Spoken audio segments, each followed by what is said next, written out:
उस दिन जेल में अगर राघव 1 मिनट ठहरकर रीत की बात सुन लेता तो उसे पता चल जाता कि उसकी पूरी कहानी तो रीत ही थी। लेकिन राघव ने उसकी बात सुनी ही नहीं, इसलिए अब रीत ने ठान लिया है कि वह उसे कहानी सुनाएगी नहीं बल्कि दिखाएगी। सीरियल जाने अनजाने हम मिले में इस बार आने वाला ट्विस्ट वाकई बेहद धमाकेदार है। आखिरकार रीत ने अपने बदले की शुरुआत कर दी है और वह राघव से एक एक बात का हिसाब लेने वाली है। कहानी में दिखाया गया है कि जब उन्नति 25% प्रॉपर्टी उस गुंडे के पास गिरवी रख देती है तो ध्रुव चाल चलते हुए वह प्रॉपर्टी खरीद लेता है।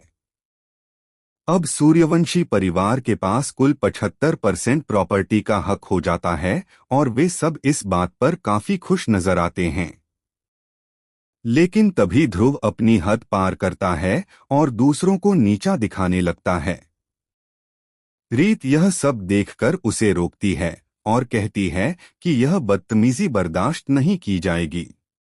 वह ध्रुव को कमरे में लेकर जाती है जहां ध्रुव और रोहित दोनों रीत को समझाने की कोशिश करते हैं कि वह अपने असली मकसद से भटक रही है, क्योंकि उन्हें याद रखना चाहिए कि उनकी मां के कातिल वही लोग हैं।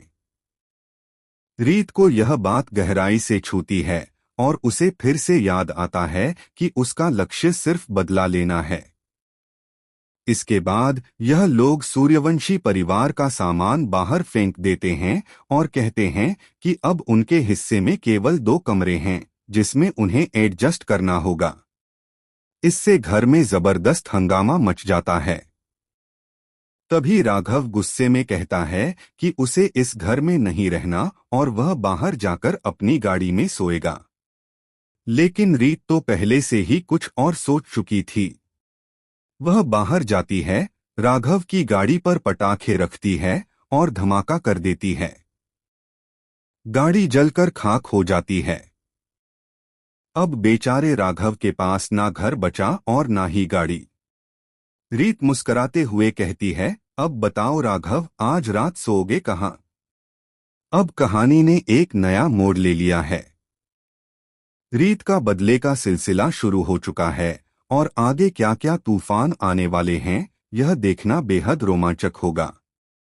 क्या रीत सूर्यवंशी परिवार से अपना पूरा बदला ले पाएगी?